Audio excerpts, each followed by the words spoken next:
আমার বন্ধুরা কত বাজে।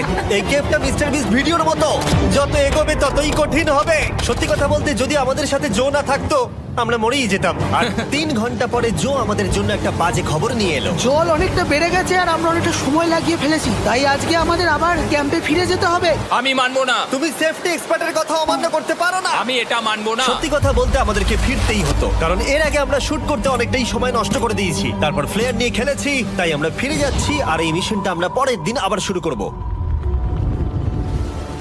শন, আমরা এসে গেছি।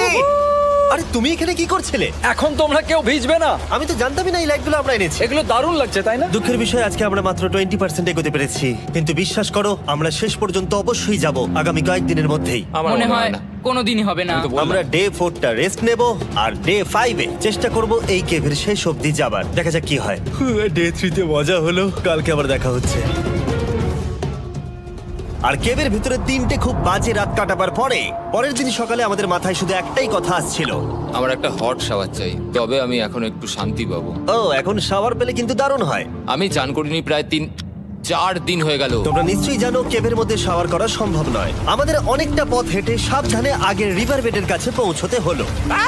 ও মাই গড, আমি আমার ব্রেনকে ফিল করতে পারছি। আমি এভাবে ব্রেনকে ফিল আমার করিনি। কপালটা জমে গেল পুরো। চলো ড্রোন দিয়ে মাথার চুলগুলো শুকিয়ে নি। এদিকে এসো ড্রোন। ও দাঁড়াও দাঁড়াও দাঁড়াও, এটা কিন্তু কাজ করছে। হ্যাঁ, দারুণ কাজ করছে। ড্রোন থাকতে হেয়ার ড্রায়ারের কি দরকার? আর চুল শুকানোর পর আমরা জোয়ের সাথে জার্নির প্ল্যান করতে বসলাম। এটা কি জো? এটাই কেভের ম্যাপ। আগেরবার আমাদের থামতে হয়েছিল কারণ জল খুব জোরে বইছিল। এখন বৃষ্টি কম হচ্ছে, তাই কালকে আমরা নিশ্চয়ই এই কেভের শেষে পৌঁছে যাব।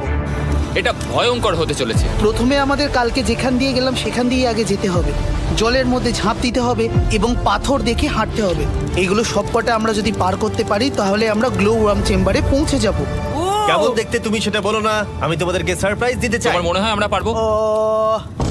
ওইসব বাদ দাও, আমরা ঠিক কালকে পৌঁছে যাব। কালকের প্ল্যান আমরা চক আউট করে নিয়েছি। আমরা রেস্ট করছি আর ফেস্টিভ্যাল স্মোর্টস খাচ্ছি আমাদের এনার্জি রিগেন করতে। সবাইকে চিয়ার্স।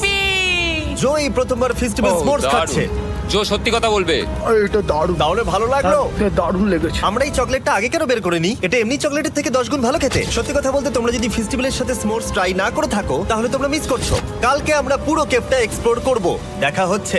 তাই আমরা ভালো করে ঘুমানোর চেষ্টা করলাম আর কালকের প্রিপারেশন নিলাম কেভের শেষে যাওয়ার জন্য। আমরা আমাদের জীবনের সবথেকে ডেঞ্জারাস জার্নি করতে চলেছি। ডে 3-র অভিজ্ঞতা মাথায় রেখে আমরা কম শুট করেছি যাতে আমরা সামনের দিকে তাড়াতাড়ি এগোতে পারি। জলটা খুব ঠান্ডা। হ্যাঁ, আগের দিনের মতোই খুব ভালো। এই তো আর যাতে আমরা সবাই বেঁচে ফিরতে পারি তাই জো ছাড়াও আরেকজন সার্ভাইভাল এক্সপার্টকে আমরা নিয়ে এসেছিলাম। এখানেই আমরা ডে 3-তে আটকে গেছিলাম। এখন আমরা কি করব? এবারে আমরা অনেক তাড়াতাড়ি এসেছি। আমাদের পিছনে ঘন অন্ধকার। কোথায়